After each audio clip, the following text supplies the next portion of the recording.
Good morning, you're watching Business World Live. I'm Danie, Laurel. And I'm just Delos Santos. It's the start of a new trading day, but first, let's go straight to our top story. 15 analysts polled by Business World unanimously expect the Banco Central to keep its policy rate at a record low of 2% unchanged. PNB head of research Alvin Arogo said the BSP would keep rates untouched to allow time for the last rate cut rather in November to work its way through the economy. The Banco Central unexpectedly slashed rates by 25 basis points last month, saying it needed to provide additional support to the economy due to the downturn brought by rising COVID-19 infections globally and the impact of typhoons that hit the Philippines in November.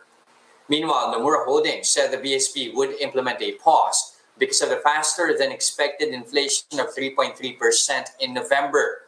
The Monetary Board will meet on Thursday for its seventh and final policy meeting this year. Analysts believe the pause could just be temporary. ING Bank Manila senior economist Nikki Mapa said the BSP may be pressured to trim rates once more in mid-2021 in a, quote, extreme scenario where fiscal measures continue to lag.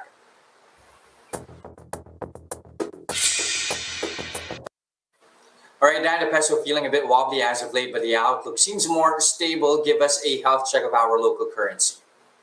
Okay, nevertheless, as you mentioned, it was a bit wobbly last week, but as you can see in my terminal here, we've been still going from strength to strength. And normally, what has happened with all of these rate cuts is the effect on the peso has been an even stronger peso. And you can see us this morning opening stronger. We're at 48.063 to the greenback. Now, what was happening last week? This, according to Mike Ricafort, chief economist of RCBC, that weak performance was basically on the FDI data, and that seemed to be easing. We had slower than anticipated foreign direct investments. We also had those bank loans. You have more on that later on, but we had higher reported bad loans. But he did mention that there's still some positive factors that will offset this weakness in the peso. You've got a seasonal surge being expected when it comes to OFW remittances. Of course, Christmas is nearing here. A narrower trade deficit data than anticipated, and then previous months here, and also generally a weaker US dollar. In fact, the dollar is among the 2.5 year lows recently. Now, let's take a step back and just see how markets have been opening across the globe here. I just want to point out that the Dow Jones was up by 0.2% on Friday, but you can see the S&P 500 and the Nasdaq feeling a bit of pain. But today, a lot of things changed, Jess. You will be seeing, and we've been seeing in those photos, first deliveries of the Pfizer BioNTech vaccine. That's going to be already, in the works now, and that's going to be arriving in the U.S. on Monday morning, their time.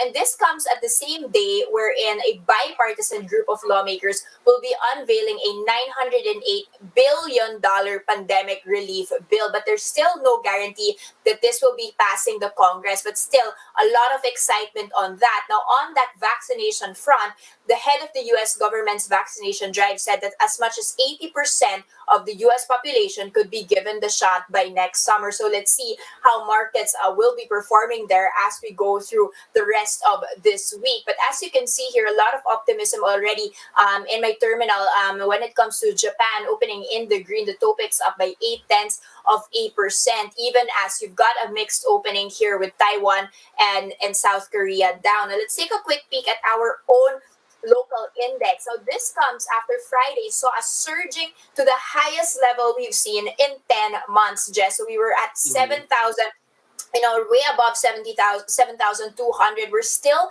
keeping up those levels amid a bit of a pullback, but it's very, very small pullback this morning. So we're still keeping at that same level. And this, according to several analysts, we're expected to have a pretty good start this trading week, especially as we just got this central bank's recent survey showing that there's improved confidence of consumers and businesses here. So that was actually improving to negative 47.9% in the fourth quarter against negative 54.5% in the third quarter. So negative pa rin, Jess, but still improving. Now, you've also got business sentiment. That's now in positive territory. So business sentiment up by to 10.5% compared to negative 5.3% in the previous quarter. You've also got stronger turnover, so more trading last week. That was around 11 billion trading hands. And even if it's still net foreign selling, that was easing. However, I've got one thing to show you here, which is a chart that we've got from Okta. Let's see if our producers can share it for us.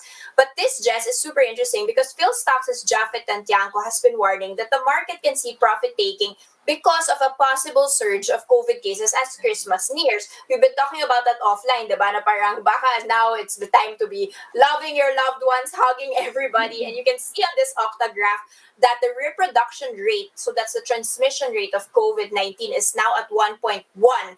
That is increasing from below 1. So we're for every one person with COVID, there's actually more than one person that gets infected. Now, anyway, let's try and see whether we can keep these numbers in check, of course, as we go through the holidays, hopefully responsibly. Now, moving on back to the markets, I just want to take a quick peek at our telco players here. And this comes amid news on our biggest telco player, which is PLDT. Let me just pull the telco chart out for you. So a unit of PLDT has now partnered with Japan's Softbank. They will be offering internet service over in Japan, Jess, so to Japanese enterprises. Wow. Very interesting. This comes as they had also announced over the weekend that they're ready to invest 88 billion pesos up to 92 billion pesos by next year. So recently, they actually sold one of their towers. It's a smart tower in Makati for $128 million to DMC Urban Developers. So we'll have more on markets later on with Marvin Germo from Stock Smarts. But let's move on to the financial space, Jess. We had talked about that already. Weaker growth for banks in the previous quarter. What is causing this drag? It's the same narrative pretty much, Dan. Basically, what we've been talking about the previous quarter, it's really also ballooning non-performing loans here for the lenders. But if you try to take a look at how for the combined assets of 45 banks did, at least in the third quarter, you'd see here, there's still growth here, up by 5.13% to 18.20 trillion pesos. But when you try to compare that to how these lenders performed in the previous quarter, wherein there was growth of 7.6%. That still, of course, is a slower growth compared to how we did in the second quarter. At the same time, year on year, that also is way weaker here. 2019 assets, at least in the third quarter, was up by as much as 9.9%. Again, also what's very interesting here, Dan, is that this rather is the weakest markup in 13 years in terms of assets. Now, on the loans part here, you'd see here, total loans from banks was at 9.4 trillion pesos in the third quarter. That slipped by 0.75%. That also is the first decline that lenders have seen at least in 11 years. Now, in terms of ROE, the median return on equity was actually also down by 4.13%. That compares to 4.89% in the second quarter and 6.95% from a year ago. Also, what's interesting here, of course, we are expecting still BDO to be the largest bank in terms of assets here. They're at 3.25 trillion pesos in the third quarter, followed by Metro Bank at 2.36 trillion pesos. But also, what's surprising is now you have Land Bank also surpassing BPI in terms of assets. They're now at 2.26 trillion pesos compared to BPI's 2.19 trillion pesos. But pretty much when it comes to loans, still the same story here. The three big banks here led by BDO, followed by BPI, and then Metro Bank. Now, more to the point earlier about non-performing loans, that saw an 80.8% increase in the third quarter, Dan, that compares to a year ago figures here. Third quarter non-performing loans, sour loans, is now at 286.88 billion pesos. Now, bad loans ratio also grew by 3.57%.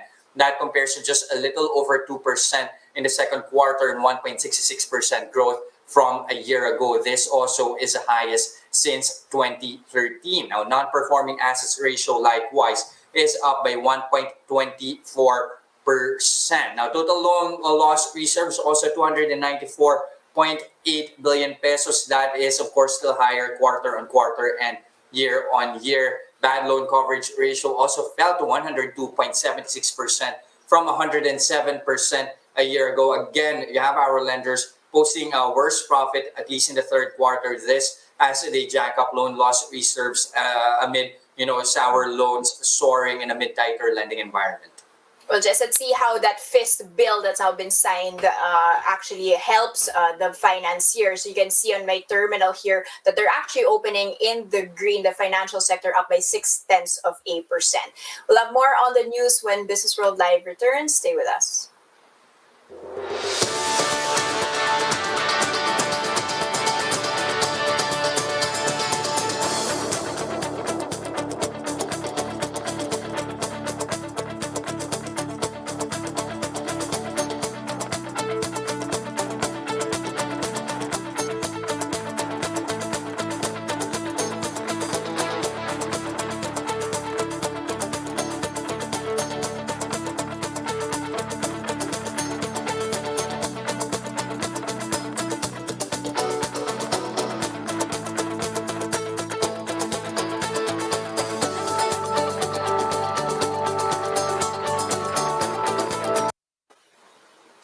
Good morning, you're still watching Business World Live. I'm Delos Santos. The national government's debt service bill doubled year on year to nearly 1.2 trillion pesos in the 10 months to October. The Bureau of Treasury says the amount has exceeded the full year debt service budget of 1 trillion pesos.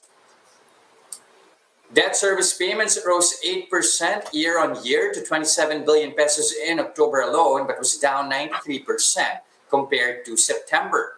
Interest payments made up the bulk of the October debt service bill at 22 billion pesos. Amortization payments were up 14% in the same month, while principal payments on domestic debt fell. The Treasury has settled about 6.9 billion pesos in interest payments on foreign debt in October.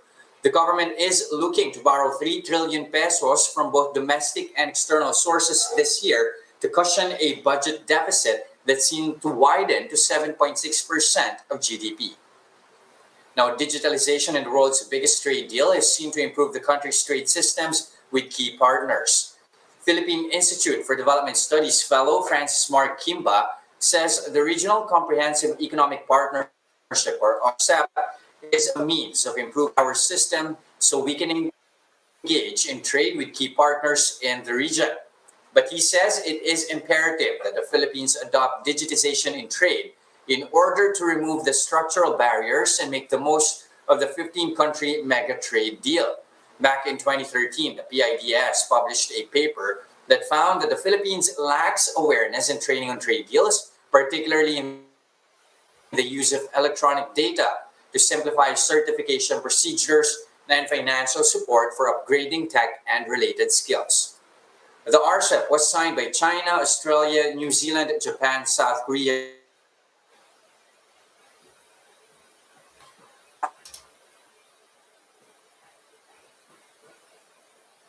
Okay, I think we're losing Jess for a bit. Products.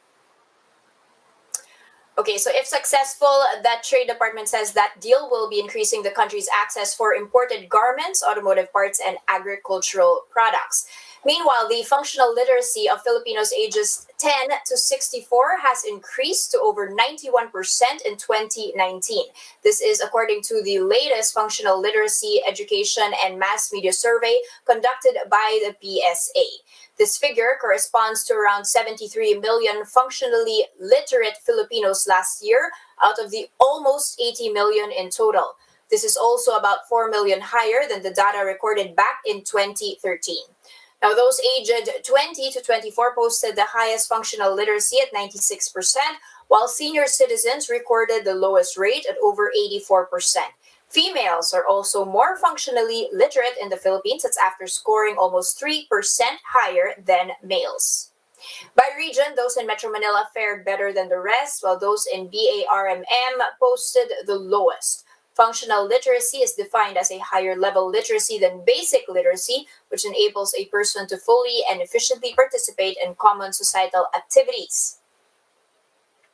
For Asian Institute of Management economist John Paulo Rivera, the results of the study were just as expected. That's because the growth of functional literacy rates is attributed to the continuous improvement and innovation in the country's education system.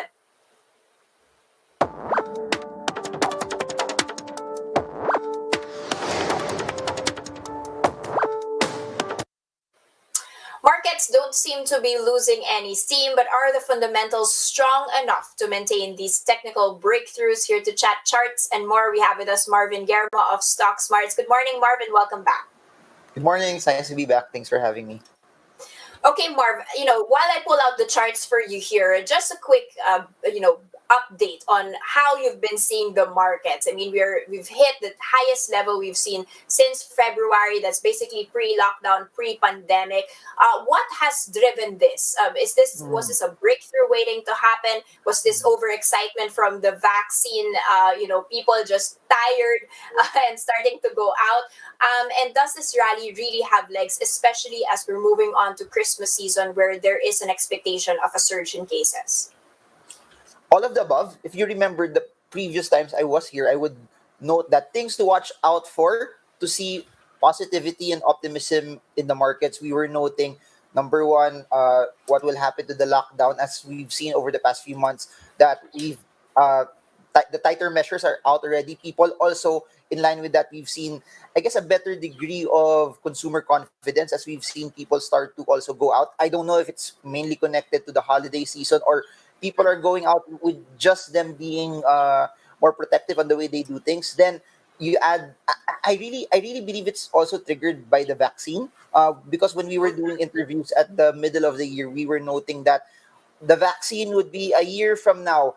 That being said, the vaccine came out at a much shorter time frame than what people were expecting. So everyone knows that the vaccine will somehow give us a semblance of normalcy, but in the same way, it coming out at a much faster pace is what I think is putting a sense of optimism in the markets. Now, that being said, no, you said that uh, does the numbers tie up? We also have to Mm-hmm. understand that the stock market, equities is a forward-looking market, meaning the numbers will be bad still for 2020. It's just forward optimism based on all of the things that I've mentioned, that people are thinking already that the vaccine, lesser lockdown measures will bring the economy at a much better portion than where we were before. And if you look at it, uh, you already hit it on the nail. No, stock prices are much higher now, or at least that even way before the lockdown started. But here's the thing, the difference from now as compared to the lockdown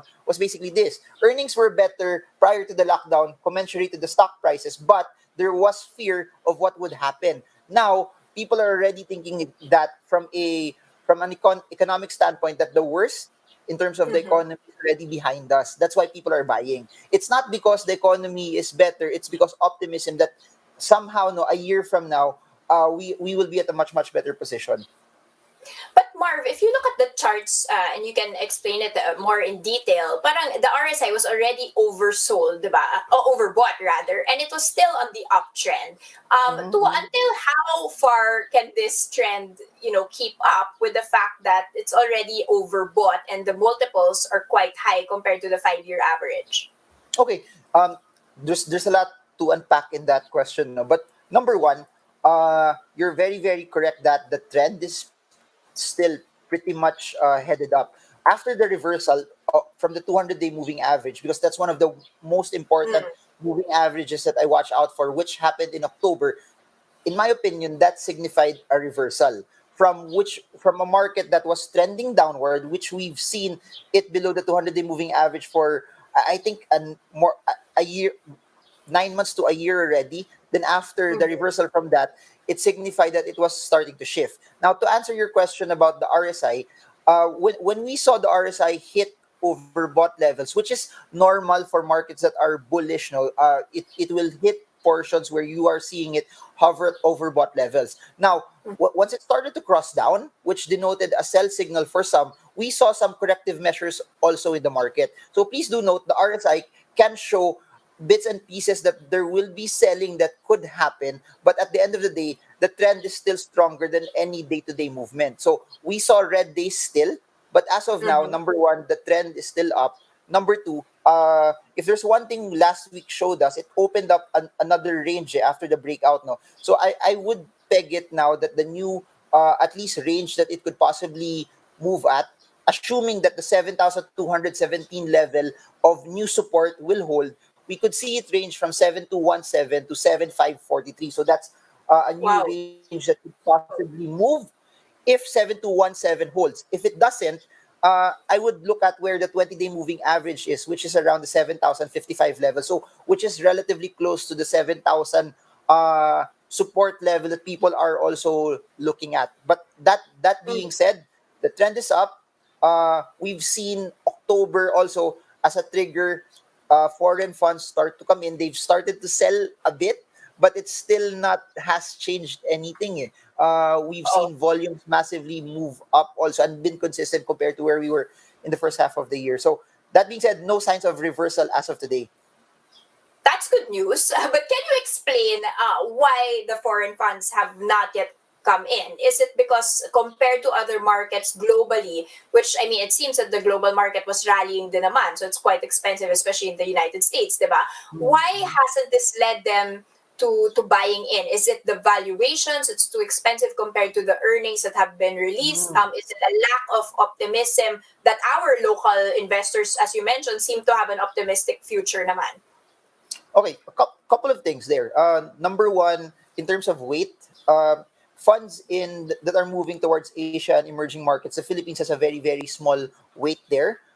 Second, that's very true. Also, valuations. That's why if you notice it, at some point in October, that's when they started to come in. Because if you compare the prices of where we were in October versus where we are now, we are relatively at a higher point. And foreign funds and institutions in general is they plan to spread out their buying also over a stretch period of time. So it does not mean that they're not buying now that they won't come back at a latter date also. So I think it's a combination of everything that you've mentioned, valuations, everything that's happening in foreign markets. And if you've been looking also what's been happening in the States, a lot of those tech companies up until now, or also pharma companies, have been also moving up, which also shows you where funds have been going as well. Related pa ba siya to the COVID-19 numbers, or are investors just not looking at these numbers anymore? You mentioned something earlier in the broadcast that that could be a sign for people to also sell. So please do note that from where we were, from the lows of March to the lows of June to where we are right now, the market has moved up significantly. So that could be a trigger for people also to take profits, because at the end of the day, investors are here in the markets to make money. So any signs or any reason that could trigger them to sell, they'll sell, because at the end of the day, the notion is this is bad news. If the markets will go down because of it, I'll sell, then I'll just come back later on. So I think it's perfectly fine. It's normal, given that Okay. also the data that we have right now in terms of earnings is not we're not there yet. We're not there.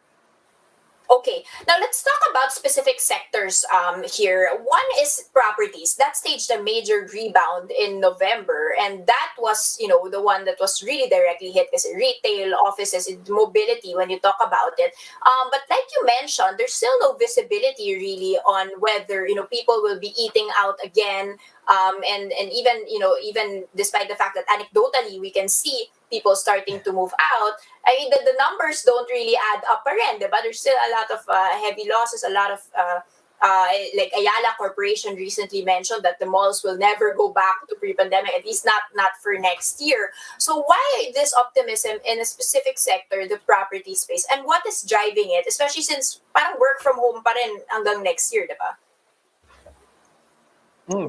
Okay.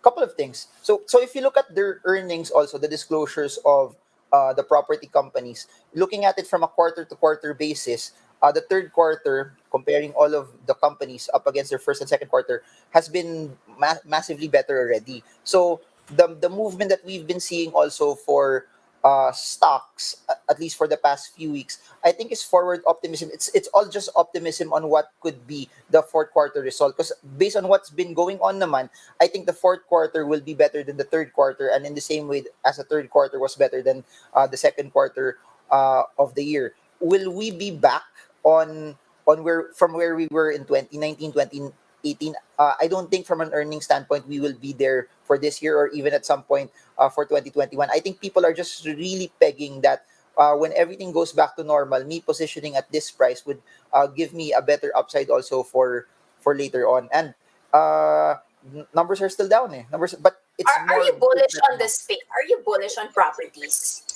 I think I have to be selective. The ones that I've seen have been resilient and have been pivoting. Like for example, a lot of the property developers that mainly get a large chunk of their revenue from sales from developments have been pivoting also online. So I will look at the one who are the ones that are selling more online that have specific markets already because that it will be driven by that. And number two is I'll give you an example. I had DM Wenceslao. People have been pegging them that they might have been hit by pogos, but if you look at their numbers, their earnings are quite good.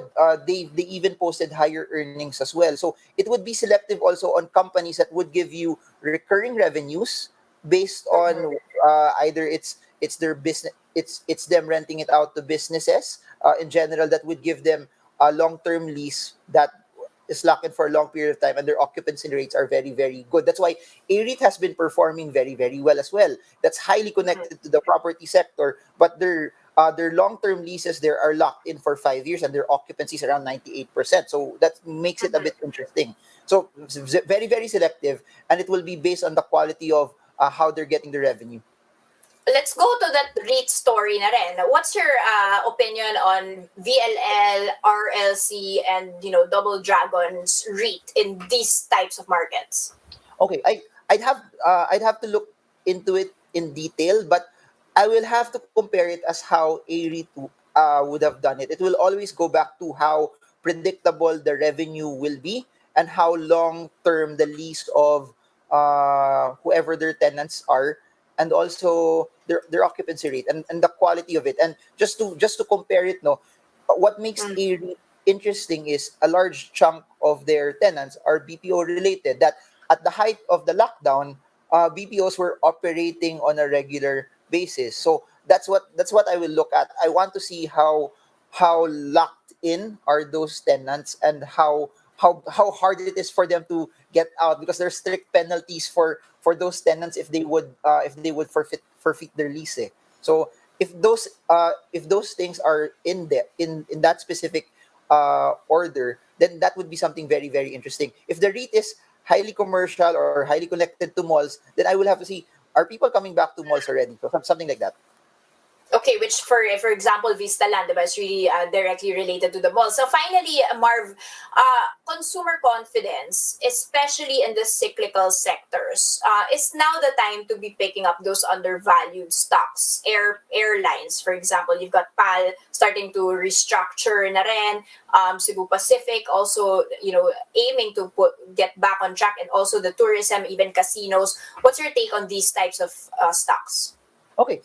What's interesting is Cebu Pacific stock price now is higher than where it was prior to the lockdowns Wow. already. Okay. So in terms of positioning, no, I would put those specific sectors that you mentioned as something that if you are a person that's has high conviction on that particular sector and you're a type of person that you can weather it, you can wait, you're not scared whether there will be volatility, then you can position on those things. But I'm still a person that likes a company that in the midst of the pandemic their dividends were uninterrupted. That it's more the revenue model is more predictable. I would still go Okay. for those particular businesses. I'm a type of person that I would like to see how are they moving in the midst of recovery, and I think it's still a longer and riskier bet as well. Okay, so still a riskier bet, and like you mentioned, Cebu Pacific is actually more expensive than it was pre-pandemic. Thank you so much for those insights. That was Marvin Germo of Stock Smarts.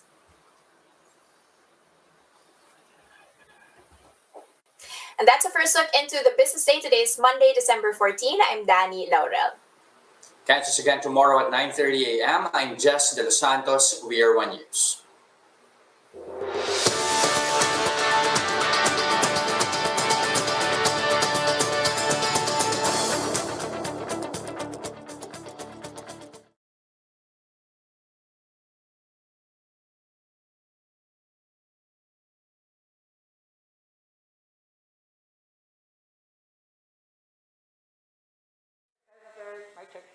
Hi, 10 9 8 7 6 5 4 3 2 1.